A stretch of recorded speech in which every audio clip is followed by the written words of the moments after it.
So I'm thinking we could do something to make everything pop a little better, like something like this. Ooh. Well, how about something like that? Ooh, what about the black and white variant? There we go. We can put that on eBay. Don't use lens flare. CGC it. This episode of iFanboy is brought to you by GoDaddy and Squarespace.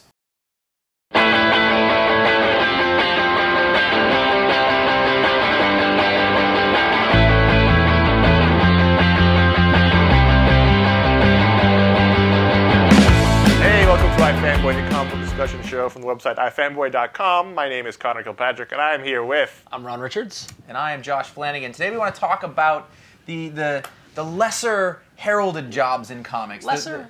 Yes, they're lesser heralded. The unsung heroes. They're less famous, they're less... The yeomen. The gaffers and best boys. These are the guys, the foundations of comics, people who make things happen. The letters, the colors, and the inkers. Colorists. So often the writers and the artists get all the credit. Mm-hmm.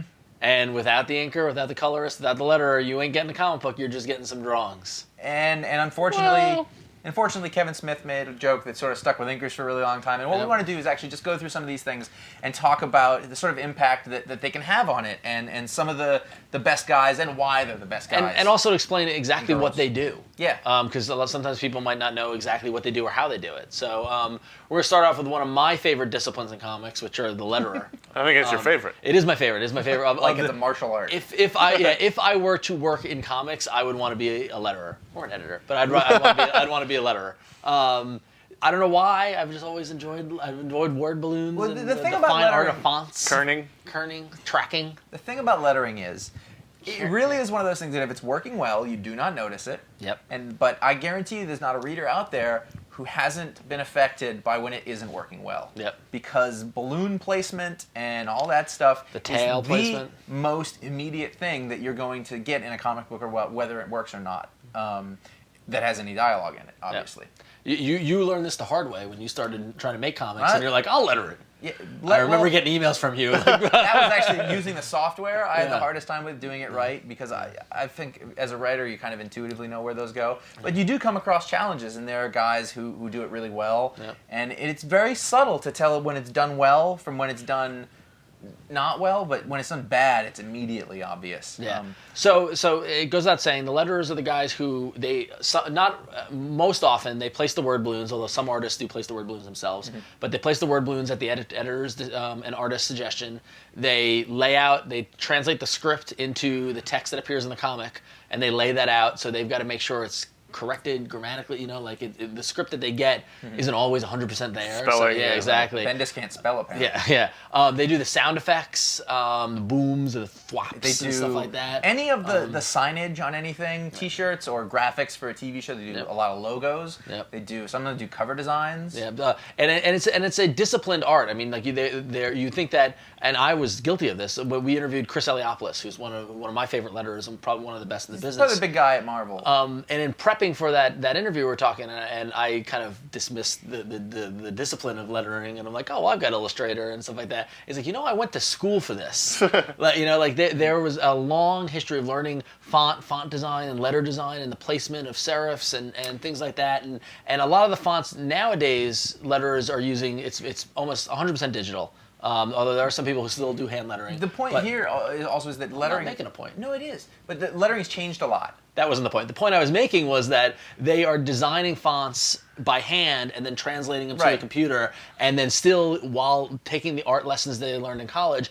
they're still using the computer as tools to do that. But what I mean, when you take a guy like Eliopoulos, like he's been through the whole change of the industry, is what I mean. And so he started off, he went to art school, he came into Marvel, and he did lettering by hand. Yep. And then it was, pasted onto the art boards. Yep. And he's onto the vellum. he's basically doing the same thing. I think one of the things that you'll see different between now and when he started is that if you bought a page of original art, back then you got the lettering was letters on it. Yeah, you got the letters pasted up on it. Yeah. And now you get it's sometimes just art, in older cases they were drawn on it. It was right exactly, there. yeah. And now if you get a page of original art, there's usually no letters, there's no sound effects, there's no nothing. And it's totally changed the way they make comics, because corrections, they have to go back and erase them. And now you can just go into the computer and change them. Which is good and bad. The good hand is you can change them easily. The bad is that it allows for more And bad for the letters. It allows for changes to happen up until the point of publication. This is something. There's a little inside information. We've had letters talk to us about sometimes writers will go back after they've turned it in and they go, oh, I want to change the script or whatever, and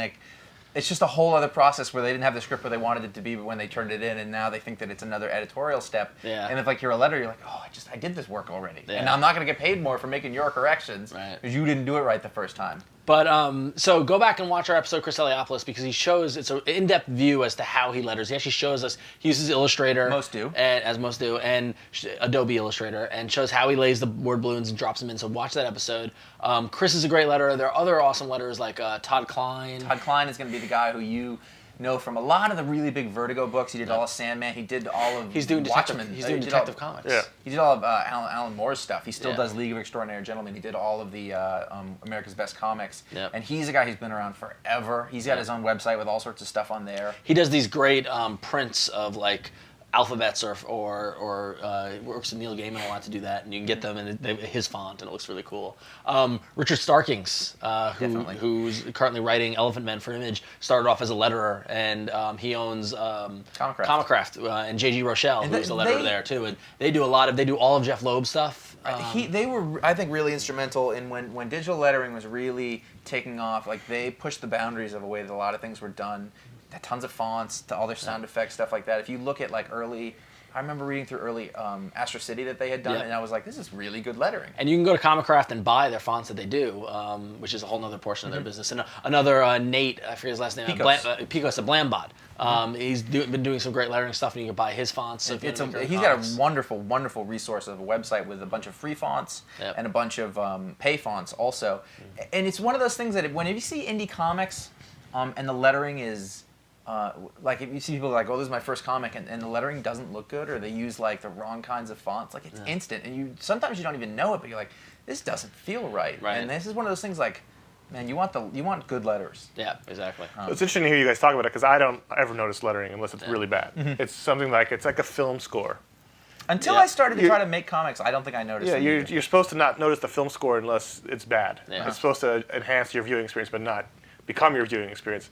And this is nothing against lettering, but I don't notice it unless there's a problem. Otherwise, if they're doing their job, I don't notice what they're doing. So I love good lettering. And bad lettering sticks out to me like a sore thumb. And it could be everything from the word placement in the balloon, where there should be some symmetry. If you got 3 lines and it's 3 words, 5 words, 3 words, almost like a haiku. Yeah. It should be like that as opposed to 6 words, 4. It's the placement of how the lines look and everything like that. And the other thing is that you can so easily lose track of what something is. So, say for example, somebody says something and then they want to say something quietly under their breath. The letter is the one who's controlling how big that first balloon is to the second one, and how you do that can indicate how they're saying those lines. And another, I know we talk a lot about Chris Eliopoulos, but he letters Powers for Bendis. Yeah. And Bendis is somebody who uses a lot of language, and the placement of the word balloons are as part of the page layout as much as Mike Oeming's art is, but also the pace of which you read them, and that pace is set by Chris and where he's placing them. And Chris, and again, Chris hand lettered the first 100 issues of Savage Dragon. Yeah. Which that was during the transition to digital and all stuff like that. I mean, that's an accomplishment as well. And there are other guys I do notice. I notice Russ Wooten. Yep. Russ does Kirkman books for Image, and he does Fear Agent. Just a really nice style. I think he comes from sort of the Eliopoulos school also. Yeah, Corey Pettit. And those great guys. Tons of guys like that. And if you just wanted sort of a different take on it, if you look at losing it, Criminal, Sean Phillips actually does his lettering. Yeah. He puts them in there. And it's interesting to think that one of the things that artists really have to pay attention to is to make sure that they leave room for those balloons. And one of the things a lot of new artists, people who are trying to learn, they don't think about that. And you have to think about it in terms of they need a room above their head or where those are going to be, and that's a big deal. So even if you're an artist, you have to be very aware of lettering. Yeah. So lettering is important. So we're going to take a break. We come back, we're going to talk about the coloring of the books. I'd like to thank GoDaddy for sponsoring this episode of iFanboy. With GoDaddy, you get reliable, secure web hosting without the long-term contract. GoDaddy's hosting plans are bigger and better than ever with 99% uptime, free 24/7 support, and no annual commitment. Check out revision3.com/GoDaddy for a list of all the amazing GoDaddy deals from Revision 3 and iFanboy. You can get a deal like using coupon code FAN12 where you get $10 off an order of $40 or more. So head over to revision3.com/GoDaddy and get your piece of the internet today. The next discipline we want to talk about is coloring. Coloring has changed a lot, just like lettering in the past 10, 15 years, how it's done. You could argue it changed the most of all the back-end disciplines. Not in so much how it's done, but how much different comics look now than 15 years ago. Both. Just in terms of everything's changed. The palette change. If you go back and look at some of the old Silver Age comics, they were working off of a 4 or 8 color palette. And what they literally did was Jack Kirby drew the Fantastic Four and would say, okay, this right here is yellow, and this right here is blue. And so you had a lot of patches of colors and not much. It would just be a splotch. Yeah, not much varying. Sometimes they had to go and they had to cut color swatches and put them on. Sometimes they were. I mean, this was very rudimentary. And then it didn't really grow until the 90s. Like in the 80s, I know Marvel outsourced their coloring to Ireland. And where there was a bunch of people in Ireland with the printing presses, and they would say, they would identify a number. Every color had a number value, and so this is a mixture of color number 32 and color number 18, and that would get orange, and that sort of thing. And sometimes the artists didn't know what they were going to get back. Like you had an idea of what it should be. It wasn't until the early 90s when computers got more developed. Adobe Photoshop as a tool became something where digital coloring was possible, and actually Image Comics was one of the trendsetters of that. Will Portacio and the guys at Wildstorm and that whole camp of artists sat down at Photoshop and we should be able to do this with computers, and they're the ones who kind of led the way. And even up until 10 years ago, there were still color separators, and they would somebody would go in and they would paint it by hand or watercolor, and then somebody else would then translate that into the computer. Yeah. And there was an extra step in there that we've gotten rid of since then. Yeah, but so now where we're at is that all colorists use Photoshop. Mainly, they might use Painter or some other programs. You have a palette of millions of colors, 16 million point 7 colors. A lot of times they use an older version of Photoshop. That's something I've learned. A lot of the high-end colors, they don't necessarily use CS4. Right. They use Photoshop 3, and there's a reason for that I don't know, but it was something I found interesting. And so now you can get you get gradients and you get shading and range of color and all now it's really an art form in and of itself. Before it was just filling in the color you needed. Now they're really painting on the page. Setting tone. But the thing lighting is and that all kinds of things. With all of those options and all of those things that they can do now, you really are seeing who the real artists are, because they're the ones who know when not to use all that stuff. Yep. Because when something is overcolored and they try to use too many Photoshop tricks and filters and lens flares and garbage. Overcolored, undercolored, incorrectly colored. Now, before it was just blue. Yeah. And now you've got to shade them. Some people shade the muscle. Some people do the shadings, do the lighting. There's all kinds of variables now, and so it really takes a true artist to get them right. Go ahead. As you say, we have a great example here. This is a page of original art from Ben Templesmith. This is the second page of the Choker preview that appeared in Liberty Comics #2 from Image Comics. We gave this away on iFanboy at iFanboy.com. So congratulations to Connor Fitzpatrick. Wait a minute. iFanboy member. But you can see here that this is Ben's original art, his original pen and inks on this gray piece of paper. And now comparing it to the final piece, it's a world of difference. Yeah. Ben is an artist that uses color in the post-production process to set the tone, set the mood, give it that darky, smoky feel. It's as much of a art as the drawing. I mean, if you see his art, people say there's not a lot of drawing on the page because a lot of what he does is in the art process, which makes it no more or less valid. Right. It's just he does a lot more in tone and mood and atmosphere, and that comes through in the color as opposed to the drawing. And that is an integral part of what you think about as his style. He's not he doesn't turn in pencils that somebody else does. It's that he turns in a page of comics when he's done with it, which is pretty fascinating. Yeah. Colorist is another one of those ones that you were talking about how letterers go to school or they have training. Color theory is a real thing, and how colors work with each other. If you've ever seen me dress, I have no idea anything about color theory at all. I've seen it. Yeah, they've seen it. But and it's a subtle art, it's a subtle skill, and the good is great, and the bad is really bad. But we've seen in recent years the Marvel House coloring style has been too dark, too muddy, and because they're trying to figure out digital and too brownish purple. The example, and as we always call it out, and I feel bad to call it out again, but Ultimates 3 #1, Joe Mattiera's art, the color, and I forget who colored it. I saw the original art on the computer screen, and it looked beautiful. It popped. For whatever reason, when you're printing color, you're still printing ink on paper, and paper absorbs ink in a different way than it appears on a screen, and it looked like shit smeared across Also, you're not having light. Yeah. And light's not coming through the back of the paper not like being on the screen. illuminated. And that is part of the colorist's skill, is to know how what he puts works. on the screen, make sure the screen's calibrated correctly, and what he puts on there and how that's going to translate to the actual printed page. It can be a world of difference, and you have to understand and know that stuff. So who are some of our favorite colorists? You know, there's a long list of stuff. I mean, the first thing that comes to mind these days is, for a lot of people, is probably Dave Stewart. He's got to be the best colorist in comics. I think he is, personally. He was there. He started off as a separator, you know, like he was doing he was translating those colors, you know, and then he just started doing them directly, and he can do, you know, the people talk about it's almost a Dave Stewart style. Yep.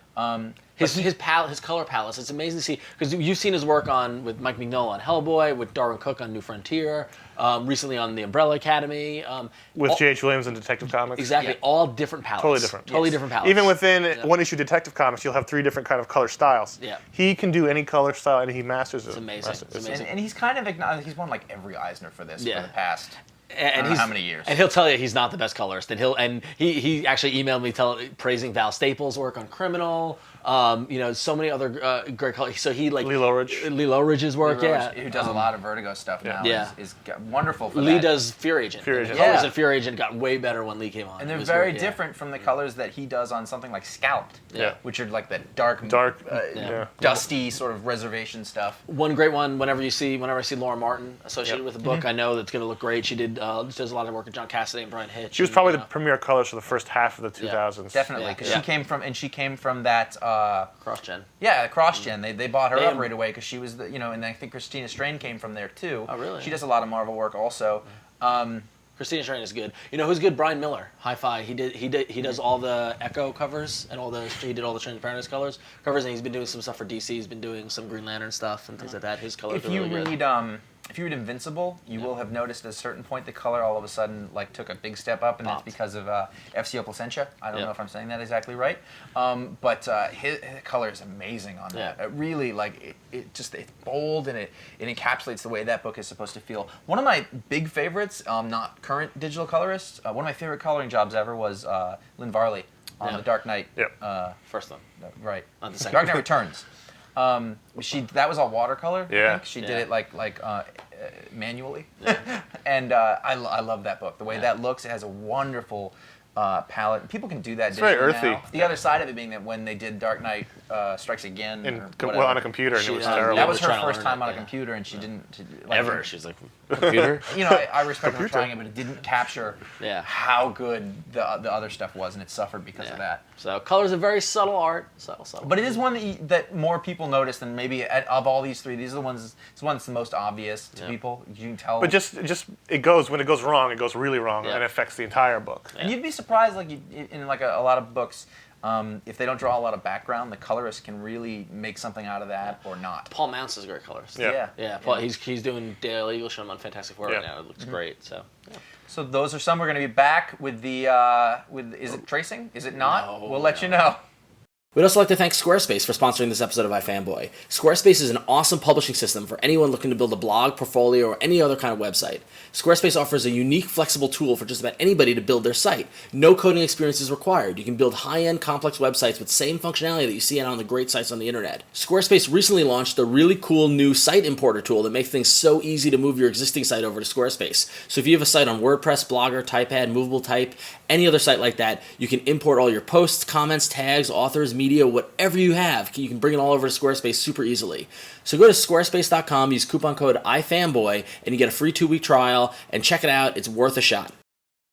So the joke for inkers is that they are tracers, and that's going back to the Chasing Amy joke that Kevin Smith made with Jason Lee. Let's go ahead and call it. No, they're not. It's an art. Why that's done is so it's the process of making comics, at least up until recently, has been a penciler. The artist draws the comic book and then hands it to an inker. And what an inker does is then go over the pencils with ink, basically, and the inker then provides thicker or thinner lines depending on how the art requires. Or what they want to see, what they're trying to tell that story. Yeah, shading, things like that. Depth. Basically, it gives the penciled art definition. Mm-hmm. And so what you've often seen is you've seen penciler inker teams. So like for example, Jim Lee, I defy you to find a Jim Lee drawing that hasn't been inked by Scott Williams. Scott Williams has been like Jim Lee's personal inker, and the two work together to make what a Jim Lee drawing looks like. And everybody says Jim Lee. Right. But really, Scott Williams is a large portion of it. Right. And now the difference between some inkers are so subtle in that they're just reinforcing the lines that the penciler did. They're doing their job and getting out. You don't even kind of notice them. they are the bass players. Yeah. I believe this was Yes, your- I made that metaphor a couple weeks ago on iFanboy.com. They are the bass players of comics in that, it's the kind of thing where when you see good art, you don't think about them, but when the art doesn't work and you're trying to figure out why, it's probably because the inker wasn't so good. Right. Yeah. So. Yeah, and the bass player couldn't hold that beat. Exactly. It's tough. Inking is tough because a lot of times when you see the pencils, I often prefer those. I feel. Well, I mentioned Paul Mounts when we were talking about colorists. If you look at Fantastic Four, Dale Eaglesham is drawing really tight pencils, and they're skipped now with the changes in the way digital comics work and everything like that, and digital production. They're skipping the inking process, They're going and right to Paul color. Mounts is coloring right off the pencils, and the colorist is almost becoming the inker. It's like a digital inker. Yeah. Richard Isanove, with Jay Origin Lee- and Jay stuff Lee like that, stuff. and Jay Lee stuff and stuff like that. It's the inker is of the discipline that is maybe in the most jeopardy right now because you can do it digitally within Photoshop. Sort with of, color. but the yeah. thing The more the tighter your pencils are, you don't need the It ink. Exactly, really yeah. But it really depends on your penciler. Yeah, and that's- how the penciler does it. And you'll find that artists, you'll see some people's pencils and they're really stunning, and then others, there's really not as much to them. Now, that doesn't mean there's not artistry to them, storytelling. No, it just depends on the artist. Composition, all those sort of things. It depends. Really, one of the big legends of this is Jack Kirby. Jack Kirby's pencils, Jack Kirby did, I think, when he was older, 15 pages a week. Yeah. So when he was younger, he was doing even more than that. So you want to think about how much that is. He did not do what we would call tight pencils. Right. So the inker became a huge part of what that Kirby look was. And so, Exactly. And now currently right now I'm reading Fantastic Four Volume 2, the Fantastic Four Omnibus Volume 2, big thick thing. That's the Galactus story and stuff like that. For the majority of those early Fantastic Four books, those are inked by Joe Sinnott. gonna go with that. Who is one of the best inkers of all time. Fantastic. For a couple of issues, right before Galactus and Silver Surfer and stuff like that, they're inked by Vince Colletta.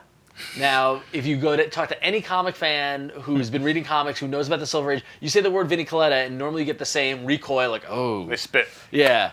Which I kind of feel bad for.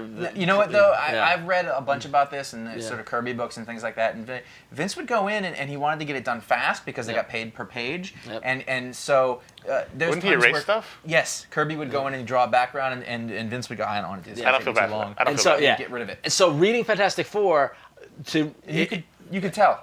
that's what we're gonna say. You reading Fantastic Four, you see the Joe Sinnott pages, then it goes to Vince Colletta, and the art just goes off a cliff. And then when Joe Sinnott came back for that Galactus storyline, it looks so good. Yeah. And that was the first time that I really got the Vince Colletta complaint, where I was like, oh wow, he is really Yeah, bad. but even Joe Sinnott doesn't compare to the pencils. Yeah. Even he flattened out the pencils. Right. Yeah. True. But he worked within the pencils. No, he didn't. Yeah. But if you look at the original Kirby pencils, they are mind blowing. But if you Yeah. look at the art, it's good. But it's not. Yeah. A lot of people who come onto comics now hear about Kirby, look at the old pages, say, "What's the big deal?" Look at the pencils. That's Yeah. where the real big deal is. And Right. so even though, that's why I like So he inkers. hates inkers. No, Yeah, I don't. it's But the I same think thing. But that's the thing is they that- can often hurt more than they can help. But sometimes I think they can work. You're right, because sometimes an inker, if you have an inker, a lot of artists can ink as well. Like you've got inker artists like somebody like Klaus Janson or Jerry Ordway is a great example. Jerry Ordway pencils himself, but he's also an inker. But when he inks, you know that Jerry Ordway's inking it because he's almost drawing over what's been. It what's becomes been done. like- it becomes a Jerry Ordway page. Yeah, that happened with Mike Norton. When Mike Norton was Right. doing Countdown and Jerry Ordway was inking them, it looked like Jerry Ordway. But you then have other examples of where an inker makes an artist better. Sure. Not better, but different. Like in the example that we always talk about is Derek Robertson and Rodney Ramos.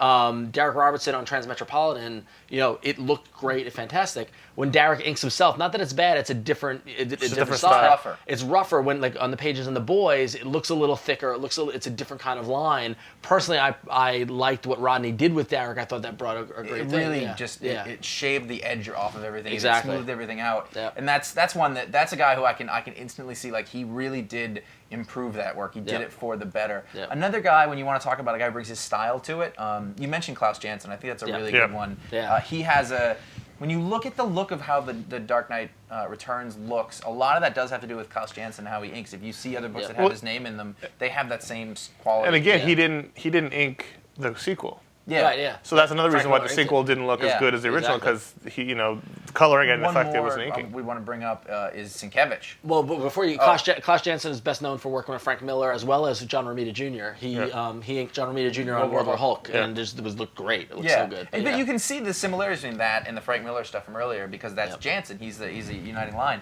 What I wanted to mention was Bill Sienkiewicz, a guy who's known for his art. Amazing in the 80s mostly. And now. He's doing some great art now. He does it now and then. But he was a big superstar back then. Yeah. And you'll see his name sort of randomly inking issues of things here and there. And depending on how much of his Sienkiewiczism he brings out into it is how much you'll see on that page. Yep. Again, Mike Norton was another guy. Sienkiewicz inked some of his stuff. On Green Arrow, Black Canary. Right. Yep. And it all came alive. Those two artists came together to create something that was better, that was stronger than the sum of its parts. Right, yeah. Whereas he inked the Blackest Night, The Question recently, and if that the art didn't merge as well as it did with Mike Norton, in my opinion. But and then there are other inkers out there that, like, you might be familiar with Jimmy Palmiotti, who writes Jonah Hex and read great book. Started off as an inker. Him and Joe Quesada were a team for years. And Marvel Knights. Yeah, Daredevil. The whole run of Daredevil, Kevin Smith was inked by Jimmy Palmiotti. I'm loving Nova and Guardians of the Galaxy. Andy Lanning, who writes those books. He's also an accomplished inker. In fact, he inks a lot of Phil Jimenez's work now. He inks way more than you'd think. Yeah, exactly. Yeah, you'll see. Look for his name, Andy Lanning, and he inks a lot. So. And he's good. He's a very good inker. You know, he could probably make a living off doing that. Yeah. But he's doing the other stuff too. It's interesting with Palmiotti. He also did that whole Punisher. He did all the Steve Dillon stuff too. Yeah. And if you look at that compared to, I think in Preacher, Steve Dillon inked himself. I don't remember who. Primarily with a Sharpie. Yeah. Yeah. I'm not. Yeah, I've seen some original pages. I think that's the case. And compared to, you take that and compare it to what was done in Punisher, you can really see the difference that Palmiotti brought to it. Yeah. Because he's in the brushes. I think he was drunk. Oh, just the fastest way to do it. Sharpie. Well, I want to clarify my thoughts on it, because I'm certainly not negating or dismissing inking. I think it takes a really talented inker to not destroy the pencils. Well, that's the thing. And I think I think that is a skill that is underrated. Undervalued. Great example of that is one of my favorite artists, Alan Davis. I can't imagine Alan Davis's work if it wasn't inked by either Paul Neary or Mark Farmer. I've seen Alan Davis's work when it's not been inked by them, and you notice it. And I've seen Alan Davis's pencils, and they look just as beautiful. But something happens when he works with Neary or Farmer that makes it that much. Yep. You want another really good example is look at early Astro City as opposed to recent Astro City. Yep. Brent Anderson, it looks almost like a different artist. Yeah. Yeah, and I'll be honest. I know the least about inking. This is the one area I don't make comics. I'm not an artist. I'm sure we could talk to an inker and they'll tell us about the brushes and the line depth and width and cross hatching and all this sort of stuff like that. I do think it's an important role, but sometimes it can all we can judge is the final product as a consumer. Yeah. But you want to know what difference it makes. Check out one of those big books in events that where there's 10 inkers on it. Yeah, there's 10 inkers, and you're going to see some real inconsistency in those pages. Yeah. Blackest Night, Wonder Woman #1. It had with 7 inkers on it. It was a shame. Nicola Scott is a great artist and had 6 or 7 inkers, and the consistency from page to page, characters look different, noses look different, because the line, it's amazing. Again, it's all about a bad inker will destroy the art, and that's always my problem. I remember for the first time seeing Kirby pencils and going, oh wow, that's what everyone talks about. Gene Colan. That's a great example. Gene Colan back in the 70s and 80s was drawing Daredevil and stuff like that, and whoever was inking him was destroying his art. Now we're in an age where Gene Colan is using the pencil and he's shading with the pencil, and we see when Captain America 600 came out. I wish Gene Colan could have been in his prime now. Take all those guys now. Amazing. Take Kirby now. Take Gene Colan now. Take Ditko now, and you put them in comics now. Yeah. It would be incredible. Yeah. I mean, it's almost sad to look at the 60s comics because everything's flattened. Yeah. The colors are flat. Workaday guys came in and were like, the colors are flat, the inks are flat, and the art is still great because they're great artists and innovators, but it's not compared to We're really what the lucky now that these disciplines between lettering, inking, and colorist can make comics that you can all sing together in a symphony to make it that much better. So and I'm sure that there are those of you out there that know a lot more about these. There's inkers and letterers and everybody. So tell us what we got wrong. Yeah, write in. Contact@ifanboy.com. You can let us know about your experience with those things. You can also call the voicemail line at 888-FANBOYS, which is 326-2697. So if you are Vince Colletta and you want to give a bone to pick with it, I hope that's it. I really hope so.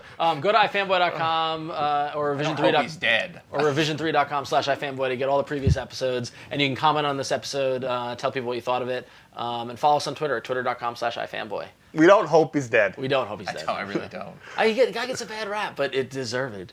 Oh, so bad. I don't want to end on that. He helped make a lot of very classic comic books. He did. We're part of it.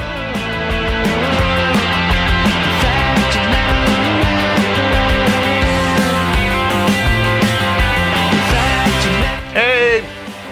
Guys, what's up? How you been? Three. Good? You look good. 3, 2. We're like, and then? We're so excited about it. Moving on. No, we started again. We said colored comics. It's not incorrect. He's laughing at it. It's incorrect.